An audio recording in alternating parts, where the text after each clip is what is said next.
Good morning. We're going to talk about some running economy metrics.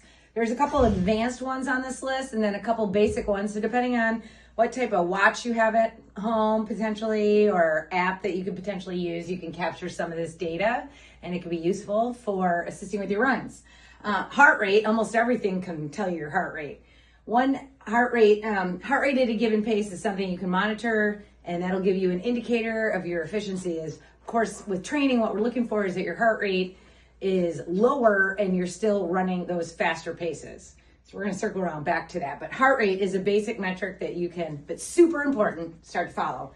Cadence, depending on your device, you might be able to capture your steps per minute. How many steps do you take in 1 minute? The gold standard is 180. I try to encourage my athletes. I do notice reduced injury risk and just overall improved economy with a cadence at least maybe over 170. So depending on where you're at to get started is the trends that we'll start working on trying to elevate your cadence. But look at your devices and see if you can find cadence.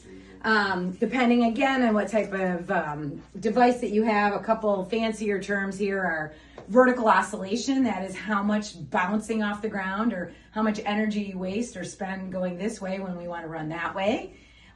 Ground contact time. Usually we don't get hurt when we're in the air, but only when we're on the ground. So we like reduced ground contact time.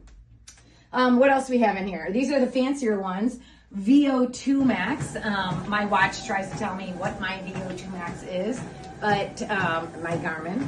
Actually, the gold standard for testing is a mixing chamber in a metabolic lab, which we do have here at Transitions Physical Therapy.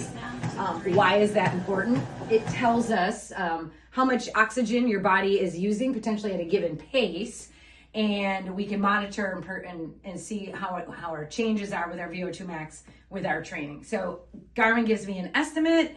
Our lab can give you accuracy. All right, and then also a lactic threshold, also something that we'll determine with VO2 Max testing here at the clinic. And why is that important? We're also looking to see what our body is doing at different heart rates. And those heart rates and what your body is doing and what substrates, meaning where fuel stores, where you're getting your energy from, helps set your zones. And then those zones dictate where you should be training based on your goals. That's a little advanced, and that could be a whole day to do a topic. Actually, I could talk forever about that. It takes forever. But I just wanted to go over a couple running economy metrics, just understanding that when we go out for a run, there is some data that can be helpful for performance and reduced injury risk.